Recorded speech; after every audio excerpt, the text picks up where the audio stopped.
Volar sin combustible.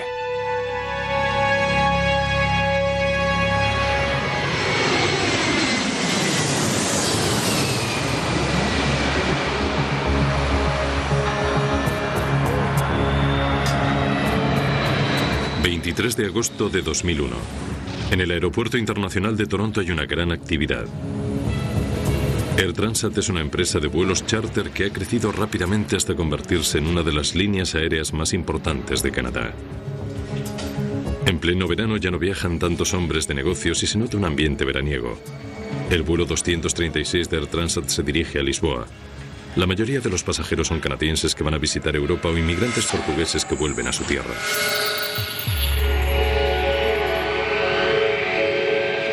A los mandos del avión, un Airbus A330 bimotor, se encuentran el copiloto Dirk de Jager y un capitán con mucha experiencia, Robert Pichet. El capitán Robert Pichet se sale del perfil normal, porque hay que tener en cuenta que el capitán Pichet aprendió a volar en el norte, en las provincias de Quebec, donde de vez en cuando tienen que volar en condiciones muy extremas.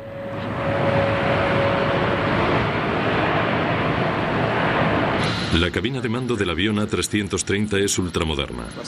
Equipos de ordenadores conectados a más de 100 sensores a bordo que supervisan constantemente el funcionamiento del avión. Este reportaje revela los serios problemas que surgieron después de que los pilotos desconfiaran de unas indicaciones inusuales en los ordenadores. En principio, los ordenadores ayudaron al vuelo 236 a despegar sin problemas. 236 pesado. Siga al A320 de Air Canada. Gire a izquierda en Romeo y espere en 24 derecha. Recibido. Seguimos al A320 de Air Canada. Giramos a la izquierda en Romeo y esperamos en 24 derecha. El vuelo 236 tiene 306 personas a bordo, incluidos los 13 tripulantes.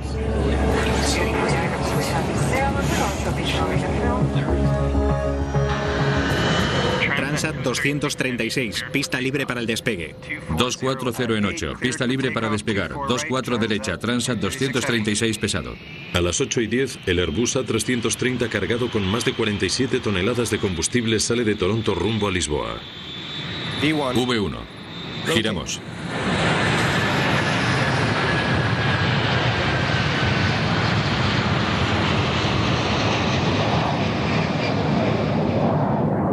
El pronóstico del tiempo sobre el Océano Atlántico es bueno. Todo se desarrolla con normalidad en la cabina, a excepción de un pequeño ajuste en la ruta. Para evitar congestiones, el control de tráfico aéreo desvía el vuelo 236 unos 100 kilómetros al sur de su ruta original. Es una pequeña modificación que más tarde tendrá una gran importancia. Los pasajeros se acomodan preparándose para el largo vuelo.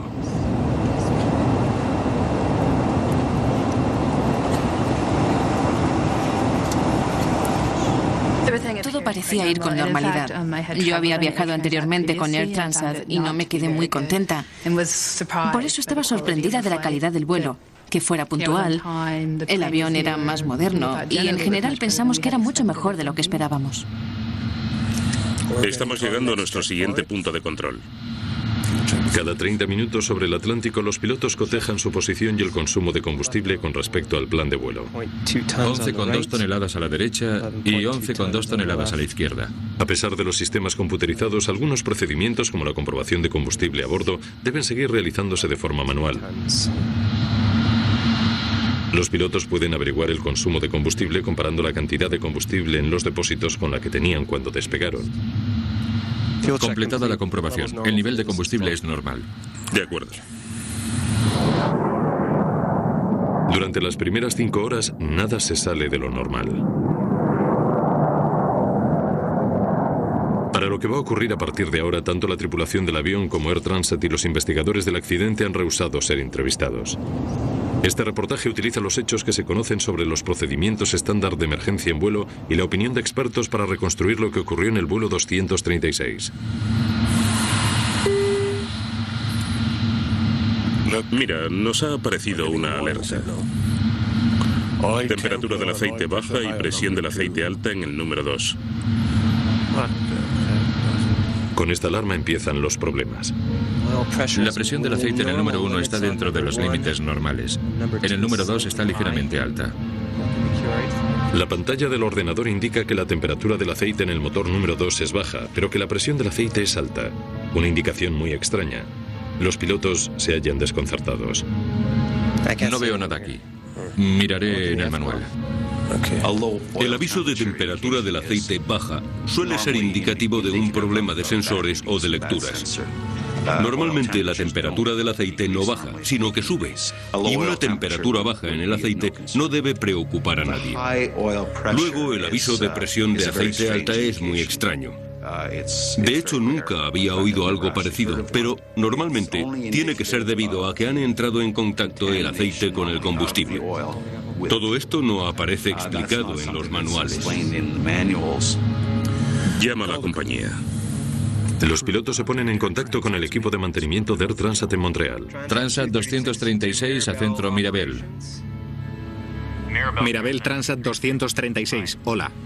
Hola, tenemos un pequeño problema. En el monitor central nos aparece el aviso de temperatura del aceite baja y presión del aceite alta en el motor número 2. Y no hemos visto nada en los manuales. ¿Nos puedes ayudar? Estoy mirando el manual. El personal de tierra no dispone de soluciones inmediatas. Los pilotos tendrán que arreglárselas como puedan. Pueden darles algún consejo sobre algún problema para que prueben por si acaso resulta. Pero en definitiva, sabes que los pilotos se tienen que valer por sí mismos allí arriba. Pueden recibir consejos de alguien que está a 4.000 kilómetros, pero no les pueden arreglar las averías. Les sugiero que sigan atentos a los niveles de aceite, a ver qué ocurre. Como los avisos sobre el estado del aceite resultan tan raros, los pilotos creen que puede tratarse de un error del ordenador. Los pilotos siguen atentos a los niveles del aceite. El vuelo 236 de Air Transat sigue su rumbo.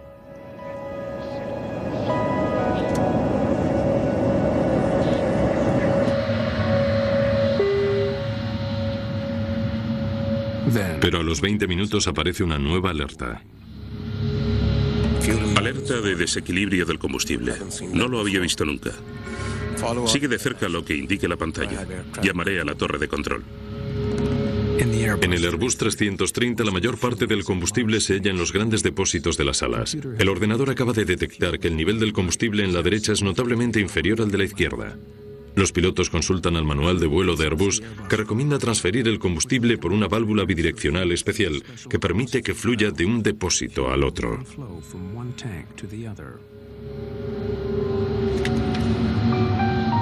Pero antes de abrir esta válvula, los pilotos deben estar seguros de que el desequilibrio del combustible no sea provocado por un problema más serio, como podría ser una fuga del combustible. La última comprobación de combustible fue hace solo 15 minutos y estaba bien. No parecía que hubiera fugas de combustible. Adelante, entonces. Válvula bidireccional del ala activada. Activada.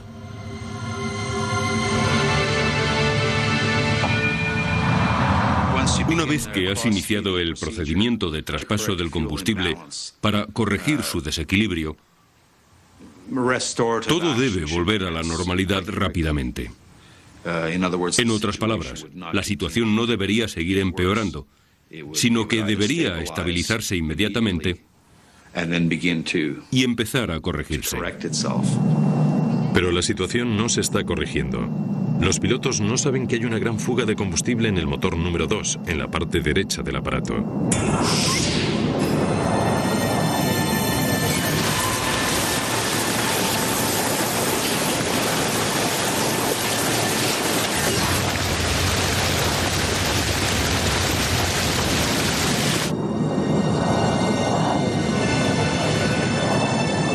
El vuelo 236 se encuentra en pleno océano Atlántico. A unos 11.900 metros de altura sobre el océano Atlántico, a 300 kilómetros de la costa, el vuelo 236 de Air Transat se encuentra en problemas.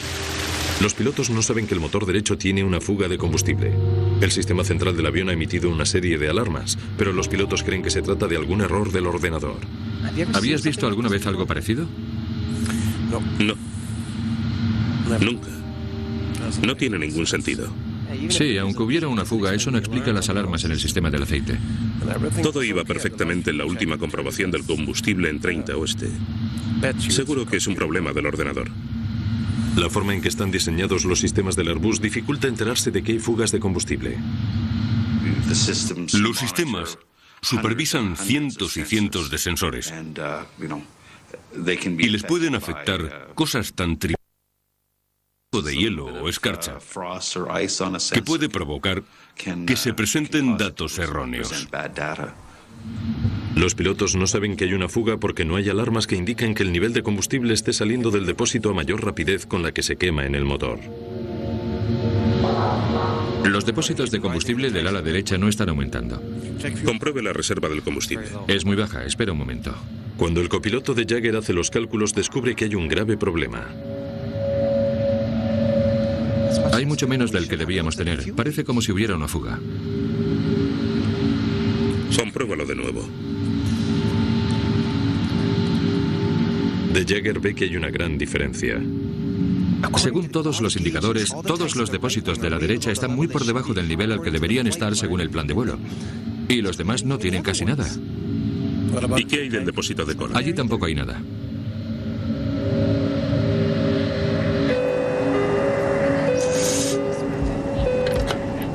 ¿Sí? Hola, soy el primer oficial. ¿Puedes venir a la cabina, por favor? Claro.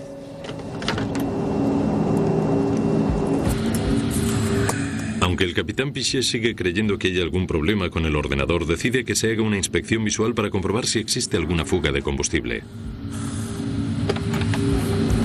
Capitán. Hola. ¿Podéis, Karen y tú, coger unas linternas y asomaros por las ventanillas por si veis como una especie de estela o de chorro saliendo de las alas y venís a informarme rápidamente? De acuerdo. Dirk, quiero que hagas otra comprobación del combustible, por favor.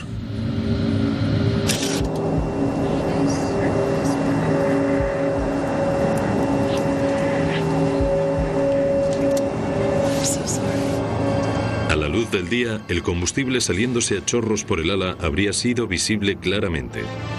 Pero en una noche cerrada, incluso con una linterna, resulta imposible ver la fuga de combustible del motor.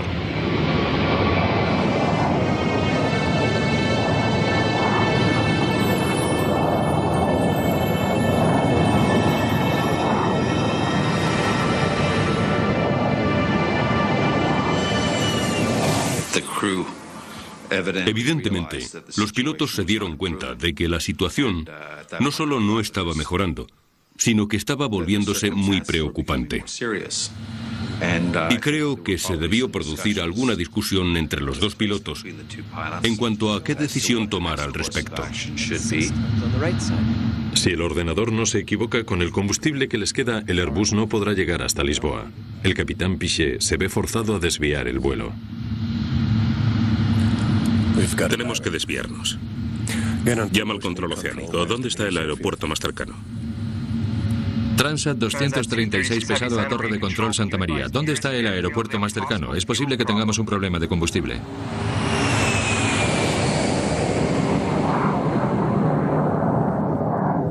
La pista de aterrizaje más cercana está a más de 300 kilómetros, pero con lo que queda de combustible deberían ser capaces de llegar a la base militar de Lajes en la diminuta isla Terceira de las Azores. Aquí Santa María, Transat 236 pesado. Prosiga en 230, nivel de vuelo 119 directo, a 560 kilómetros del destino. ¿Declaran situación de emergencia?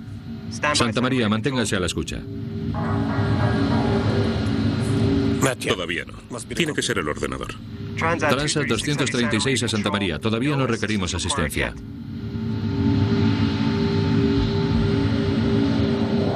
El vuelo 236 continúa rumbo hacia el sur durante los 25 minutos siguientes. Todo en la cabina parece transcurrir con normalidad, pero los niveles de combustible son cada vez peores. Debe ser el ordenador. Lo he comprobado. No queda nada en el depósito central ni en el de cola. Y lo que muestran los indicadores... Según los indicadores, el avión está consumiendo mucho más combustible de lo normal. Crean o no lo que dicen los indicadores, el capitán no tiene otra elección. Debe avisar al control de tráfico aéreo. Tenemos que declarar una emergencia. Transat 236 pesado a Santa María. Aquí Santa María, Transat 236 pesado. Adelante. Transat 236 pesado. Tenemos una emergencia. Nos falta combustible.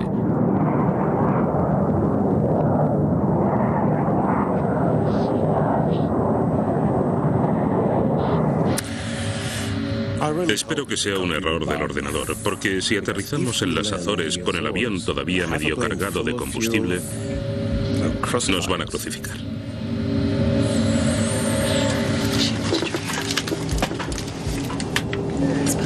Pero a las 6:13 de la mañana, menos de una hora después de saltar la primera alarma, la situación se termina de agravar.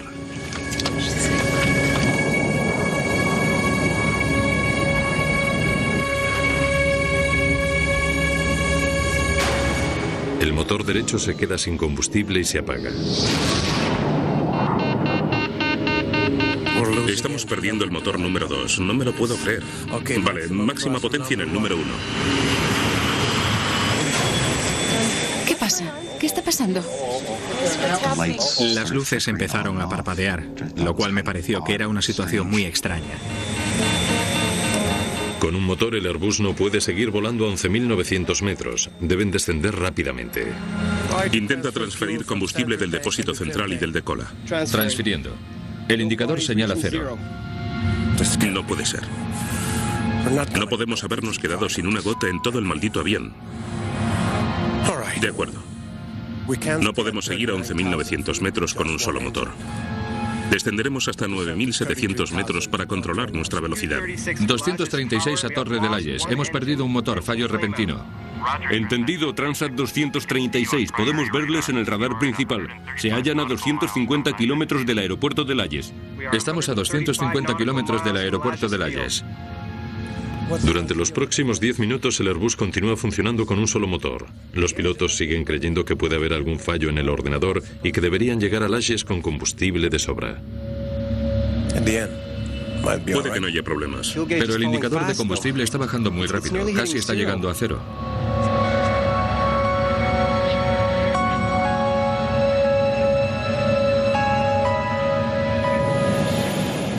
A los 13 minutos después de que se apagara el motor derecho, el motor izquierdo empieza a fallar también a 157 kilómetros del destino.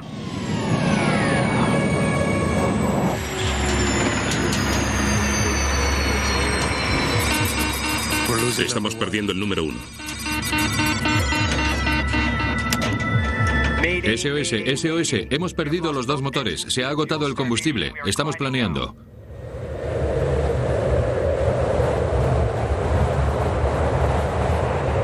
Uno de los aviones más sofisticados de la era moderna, con 306 personas a bordo, se convierte en un planeador gigante cayendo poco a poco hacia el océano.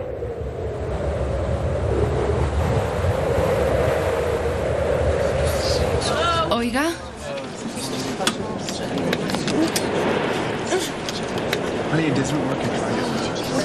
Perdonen, ¿puede venir alguien? Oiga. Se podía oír el ruido que hace un alfiler al caer. No había ningún sonido en el avión, ni en la cabina ni en el exterior.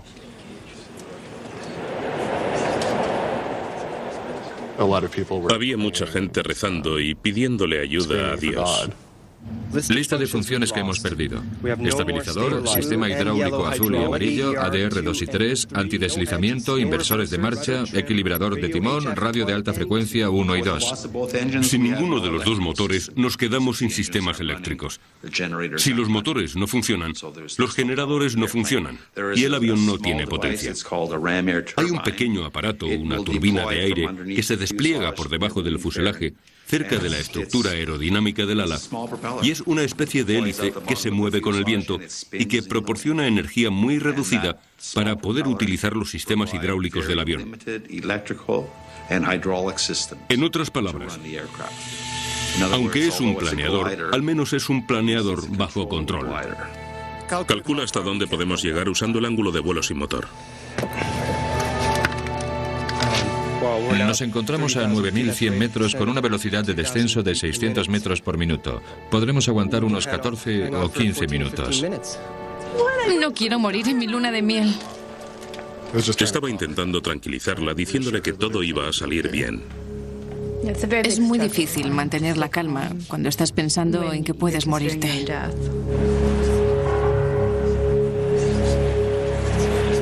Sin los motores, el avión pierde 300 metros de altura por cada 5 kilómetros de avance. Pueden llegar a las Azores, pero si los pilotos cometen algún error, se verán forzados a amerizar sobre el agua. Tenemos que hacer un amerizaje.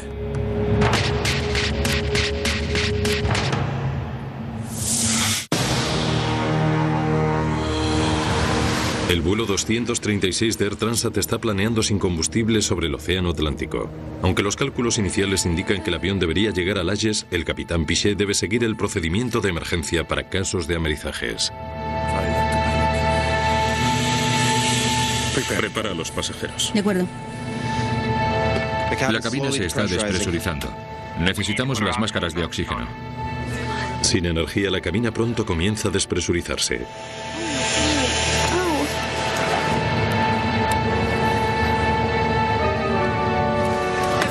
Por favor, todos presten atención. Estamos preparándonos para amerizar. Tienen que ponerse los chalecos salvavidas ahora mismo. En cuestión de, diría, 2 minutos, empezaron a salir las azafatas corriendo por los pasillos con chalecos salvavidas. Ese era un claro motivo de alarma. La primera pregunta que me vino a la cabeza fue, ¿qué está ocurriendo?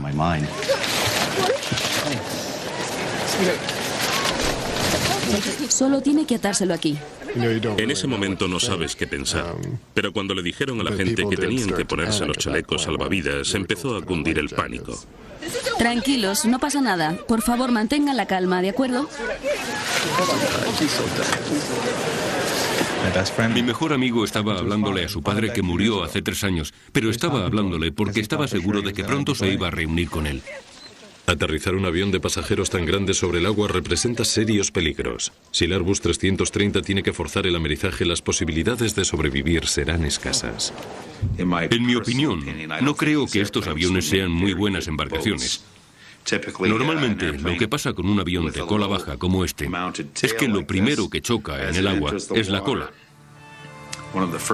Y lo más probable es que se abra de cuajo y se parta también el fuselaje por ese lugar.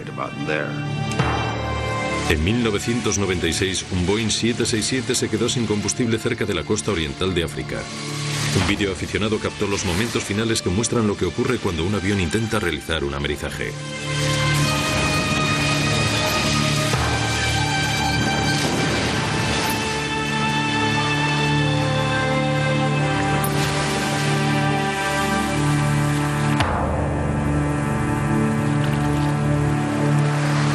De las 175 personas a bordo del avión etíope, solo sobrevivieron 50.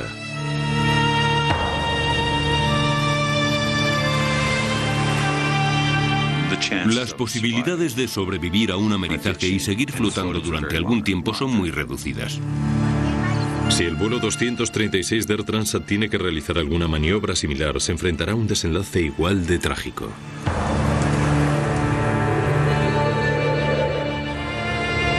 A los pilotos les restan más de 100 kilómetros para alcanzar las Azores y van a tener que seguir pilotando el avión sin motor, planeando durante más de 15 minutos hasta llegar a las Azores.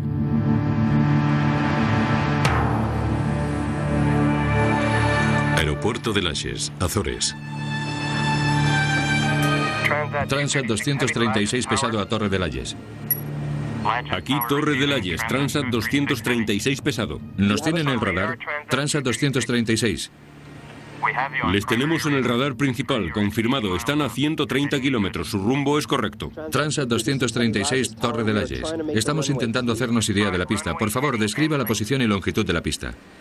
Torre de Layes, Transat 236 pesado. La pista es 3-3 y tiene 3.300 metros. Se encontrarán con el aeropuerto justo en su rumbo actual. Comuníquenmelo cuando lo tengan a la vista.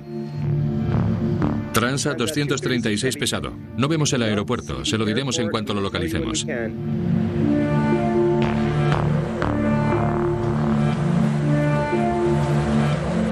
Según pasan los minutos, la larga espera de los pasajeros se convierte en una agonía. Ya está, se acabó. Vamos a morir en cosa de 5 o 10 minutos. Tenía que hacerme a la idea de que íbamos a morir. Era casi seguro. Y creo que en ese momento llegas a aceptarlo mejor de lo que nunca hubieras pensado. El hecho de la tortura de pensar que vas a morir, que era algo de lo que estaba seguro, es para mí peor que morir. Si tengo que morir, que me maten ya. Que cojan una pistola y me maten, o que dejen caer en picado el avión sobre el océano y podamos morir todos al instante. En tierra, los servicios de emergencia se preparan para el aterrizaje forzoso de un avión completamente cargado de pasajeros.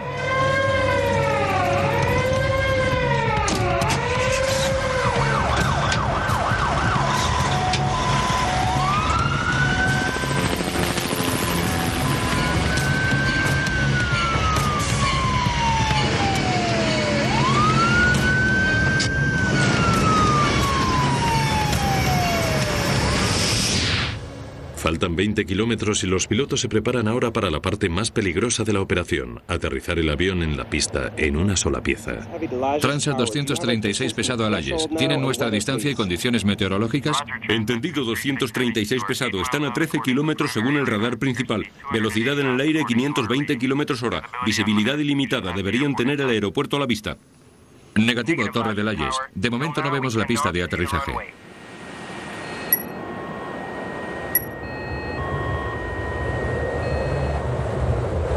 Los pilotos no tendrán ningún margen de error. Sin motores solo tienen una oportunidad para aterrizar.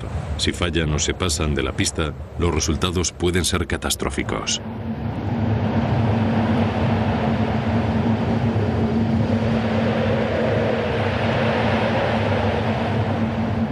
Ya lo tengo, justo a la derecha.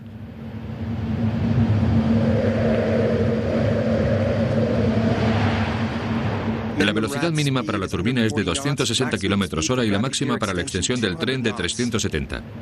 No bajes el tren hasta el último momento, ¿de acuerdo? De acuerdo. Los pilotos intentan perder altura y velocidad para el aterrizaje. Entendido, Layes, 11 kilómetros. Abramos los alerones. Nos frenará un poco. Alerones abiertos y bloqueados. Según se acercan a la pista, su velocidad aumenta peligrosamente. Si aterrizan demasiado rápido, podrían salirse al final de la pista. ¿Bajamos el tren? Espera. La velocidad son 370 kilómetros por hora. De acuerdo. Estabilizo la velocidad. ¿Puedes darme una velocidad de aterrizaje, por favor? Sin motores, sin alerones. La velocidad ideal de aproximación son 315 kilómetros por hora. Vamos demasiado rápido. Sí. Pero la pista es muy larga.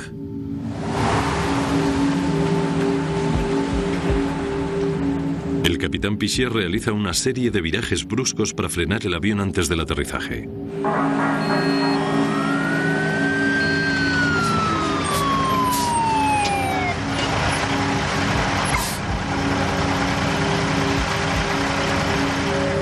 El avión llevaba un ángulo de 45 grados. Pensaba que íbamos a darnos la vuelta y caer en picado. El avión fue rodeando la isla para reducir la velocidad. Así que empezamos a ver tierra, luego vimos el agua otra vez. Y la verdad es que me pareció que se habían esfumado nuestras últimas posibilidades de salvarnos. La pista es muy larga, sí, claro, pero al final de la pista hay un acantilado de 120 metros. Si no conseguimos parar, estamos perdidos. Se acabó.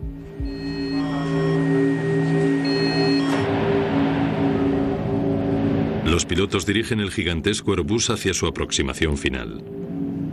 Tren de aterrizaje abajo y bloqueado. 3 verde.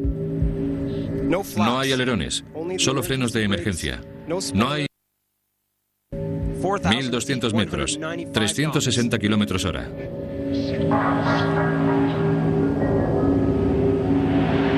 ...900 metros, 365 kilómetros por hora.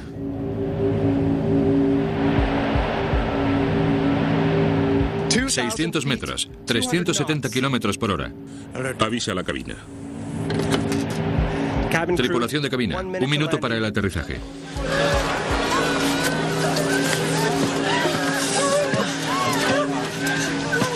Agárrate. Velocidad vertical 900 metros por minuto. Vamos demasiado rápido. La velocidad sigue aumentando. Ahora 375 kilómetros por hora. Vamos muy rápido. 300 metros, 372 kilómetros por hora. Voy a intentar levantar el morro. Vamos a llegar pronto. Pero aunque los pilotos consigan aterrizar en la pista, se enfrentarán a otro problema. Sin los motores, el sistema normal para frenar se encuentra seriamente debilitado.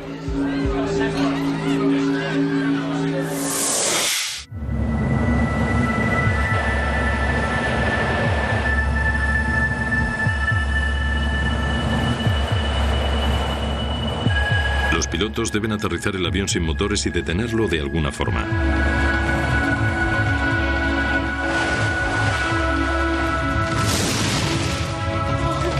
Todo el mundo preparado para el aterrizaje.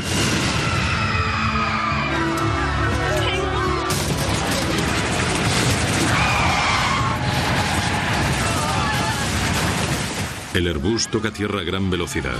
Los neumáticos han estallado. El capitán Pichet intenta mantener el morro abajo.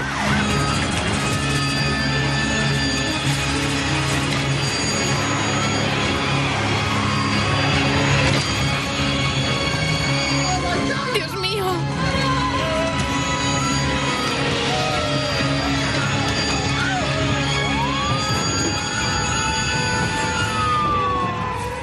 Con 8 neumáticos reventados, el avión finalmente se detiene en medio de la pista. Estamos a salvo, lo hemos conseguido. Lo hemos conseguido.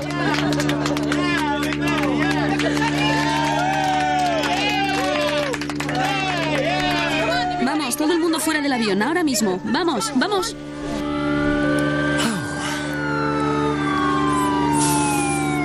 Te dije que lo conseguiríamos.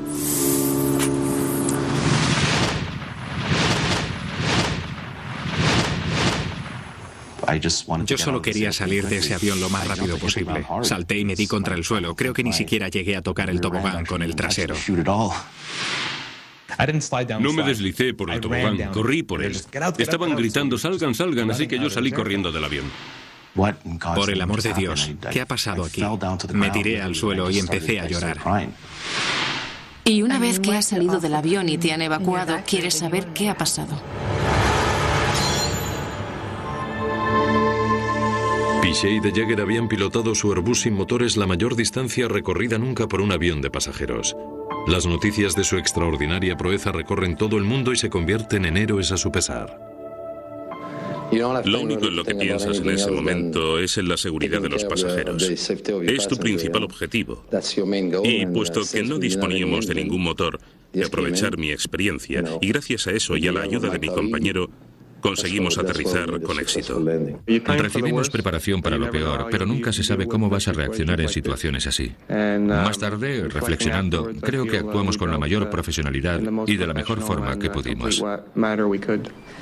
Me sentí contenta y di gracias al ver que todos los pasajeros se encontraban bien. Cuando ocurre algo así, la verdad es que nunca se sabe cómo se va a acabar. Al principio no te lo crees. No entiendes cómo es posible que un gran avión con 2 motores se quede sin potencia con 300 personas a bordo. Pero aunque resultó ser una historia de éxito, todavía quedaban inquietantes preguntas por contestar. ¿Cómo pudo haberse quedado sin combustible un avión tan sofisticado? ¿Qué había ocurrido exactamente con el vuelo 236? Fuera de las cámaras, las autoridades de transporte francesas, canadienses y portuguesas comenzaron la investigación del accidente inmediatamente. Las primeras investigaciones confirmaron que todos los depósitos de combustible del Airbus se encontraban realmente vacíos. Pero para perder más de 17 toneladas de combustible en tan corto espacio de tiempo debía de tratarse de una fuga muy grande. La pregunta era, ¿dónde? Los ingenieros examinaron el sistema de combustible buscando fallos en los depósitos y en los conductos. No tardaron mucho en encontrar lo que estaban buscando, justo detrás del motor derecho. En este caso en particular, había un tubo hidráulico, relativamente pequeño en comparación con el tubo más grande del combustible que, posiblemente, debido a los movimientos del sistema hidráulico, estaba rozando con el tubo grande. Este, llegado un momento, empezó a perder combustible por un agujero que se fue abriendo cada vez más hasta romperse. Y por ahí fue por donde se salió todo el combustible del avión. Los investigadores comenzaron a revisar los registros de mantenimiento de Air Transat. Descubrieron que el 19 de agosto, 5 días antes del vuelo, Air Transat había extraído el motor derecho para instalar otra unidad de recambio enviada desde Rolls-Royce. Y mientras revisaban los comprobantes de la reparación del motor, descubrieron un error estrepitoso. No se trataba de un fallo de diseño, sino de un fallo en la reparación. Rolls-Royce les había entregado el motor sin la bomba hidráulica.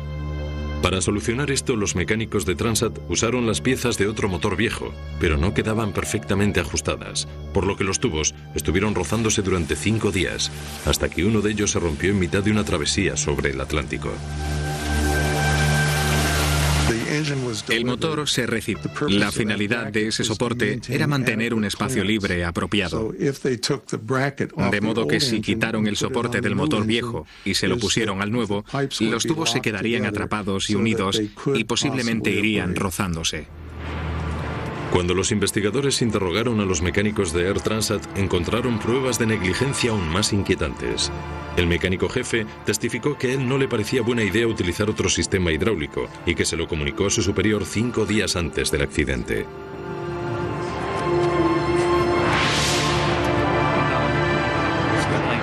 La compañía decidió que el avión debía ponerse de nuevo en servicio y que no podía esperar a que llegaran las piezas que faltaban. Debían proceder con las piezas disponibles. Las piezas de recambio solo se distinguían de las correctas en unos cuantos milímetros, pero esa pequeña diferencia estuvo a punto de costar 306 vidas.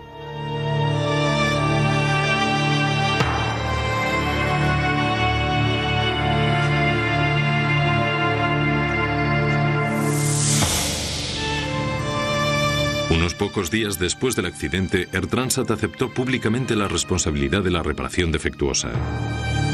Hay que tener en cuenta que se produjo un pequeño error al cambiar la bomba. Cuando la instalamos, había unos tubos, por decirlo de alguna forma, que iban conectados a la bomba y que no eran los estrictamente correctos. La consecuencia inmediata para Air Transat en este caso fue que tuvieron que pagar una multa de $250,000 que era la más alta que se ha pagado en Canadá, por un error que podría haberse evitado. ¿Cómo es posible que alguien que se supone que está preparado para hacer su trabajo puede conectar algo que no corresponde a un motor y poner en riesgo 300 vidas? Eso es algo que me supera. Este incidente es un aviso muy importante de que las normas y la seguridad son primordiales y que si no se respetan se perderán vidas humanas. Y son vidas de verdad, no una cifra imaginaria, 300 o la que sea. Son gente real que sufren y siguen sufriendo, y si no fuéramos nosotros, hubieran sido nuestros familiares. Pero esto no fue el final de la historia. Los investigadores tornaban su atención ahora hacia la cabina de los pilotos. ¿Qué papel tuvieron los pilotos en el suceso del 24 de agosto? ¿Podrían haber hecho algo más para evitar esta crisis? Todavía quedan sin contestar preguntas clave, como ¿qué es lo que ocurrió en la cabina de mando del avión? La investigación canadiense del vuelo 236 de Air Transat descubrió que se había producido una fuga de combustible debido a errores en el mantenimiento del avión. Air Transat había aceptado la responsabilidad y pagado una fuerte multa, pero la atención giraba ahora en torno a los pilotos y su actuación. ¿Qué papel tuvieron ellos en la pérdida del combustible? Válvula bidireccional del ala activada. Activada. Cuando los pilotos abrieron la válvula bidireccional para transferir el combustible del depósito izquierdo al derecho, perdieron 17 toneladas de combustible en menos de 30 minutos. Pero su error fue no cerrar esta válvula para haber evitado una mayor pérdida. Hemos perdido los 2 motores. Se ha agotado el combustible. Estamos planeando. En los días posteriores al incidente, el capitán Piché y Dirk de Jager fueron llamados a declarar y les preguntaron todos los detalles de sus decisiones y acciones. Pasados más de 2 años, las averiguaciones seguían sin publicarse. Lo que sigue a continuación son posibles explicaciones de lo ocurrido aquella noche, basados en hechos conocidos y en opiniones de expertos. Temperatura del aceite baja y presión del aceite alta en el número 2. Las alertas de presión del aceite alta y temperatura del aceite baja del motor número 2 en el ala derecha no tenían por qué hacerle sospechar a los pilotos que existía una gran fuga de combustible. Las indicaciones que les aparecían con respecto a los sistemas de aceite probablemente no tendrían por qué ser motivos de sospecha. Se pudieron haber preguntado qué era lo que causaba esas indicaciones tan raras, pero no hay ninguna explicación clara, ni tampoco les habían instruido al respecto como para que sospecharan que había problemas en el sistema de combustible. Seguro que es un problema del ordenador. Pero aunque los pilotos pensaran que sería un error del ordenador, las alertas en relación con el aceite eran en realidad correctas y la primera señal de que existía un problema mucho más serio. Alerta de desequilibrio del combustible, no lo había visto nunca. Al aparecer el aviso de desequilibrio del combustible 20 minutos después indicando una menor cantidad de combustible en el ala derecha, no parecía relacionado con las alertas del aceite y pudo reafirmar al capitán Piché en su idea de un error en el ordenador. No aplicar este procedimiento si se sospecha que hay una fuga de combustible. A pesar de sus dudas, el capitán Piché estaba obligado a seguir el procedimiento de Airbus para corregir el desequilibrio. Abrió la válvula bidireccional. Válvula bidireccional del ala activada.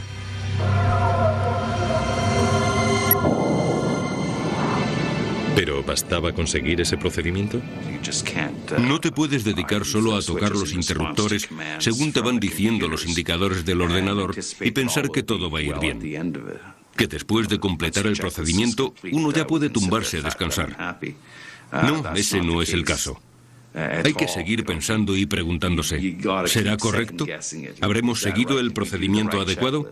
¿Habremos conseguido los resultados necesarios? Cuando los pilotos calcularon la gran velocidad de pérdida del combustible, deberían haber sospechado que había una fuga. Transat 236 pesado. Emergencia, no tenemos combustible. Para el momento que estaban seguros de la fuga, sus opciones ya eran muy limitadas. Tenían dos opciones. Cierro la válvula bidireccional a ver lo que pasa, o la dejo abierta como manda el procedimiento de desequilibrio del combustible, esperando que la situación se corrija. Los pilotos no estaban seguros. El capitán Piché creyó durante bastante tiempo que era un problema del ordenador. Solo cuando los motores se pararon tuvo que aceptar que lo de la fuga de combustible era verdad. La complejidad tecnológica de los aviones modernos puede servir de ayuda para mejorar su seguridad y fiabilidad, pero también puede causar problemas casi catastróficos como el del vuelo 236 de Air Transat. Unas piezas de recambio que ajustaban mal provocaron una fuga de combustible. Luego los pilotos malinterpretaron la situación por desconfiar de los ordenadores. Estos errores combinados trajeron graves consecuencias. Solo gracias a que el avión fuera desviado 100 kilómetros al sur para despejar el tráfico aéreo y se encontrara cerca de las Azores, evitó que tuviera que amerizar sobre el océano. La investigación sigue sin publicarse. Airbus responsabiliza a los pilotos por no haber sabido actuar ante la fuga de combustible. Robert Piché y Dirk de Jager continúan volando con Air Transat. En agosto de 2002 recibieron uno de los mayores honores de la Asociación de Pilotos de Aerolíneas por realizar el mayor vuelo sin motor en un avión de pasajeros. Tras el accidente, Airbus modificó su lista de comprobaciones para casos de desequilibrio en el combustible.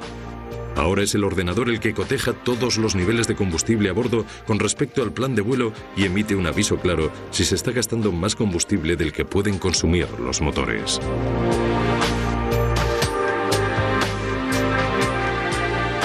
Rolls-Royce ha cambiado sus manuales de servicio para alertar a sus clientes de la incompatibilidad de dos piezas casi similares.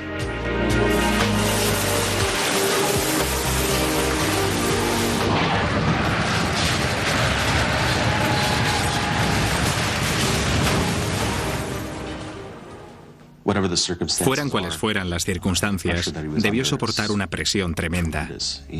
Consiguió aterrizar el avión, solo rompió 8 de los 12 neumáticos y salvó a 300 personas.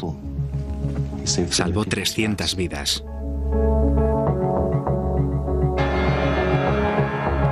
El capitán Piché nos salvó la vida. Y cometiera o no un error, o fuera un error del ordenador, no importa, porque seguimos con vida.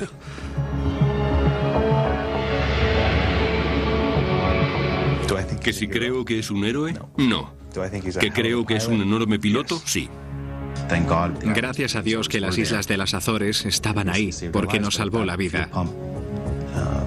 Pero si el tubo del combustible se hubiera roto 2 o 5 minutos antes, habríamos acabado en el agua y probablemente yo no estaría aquí contando esta historia.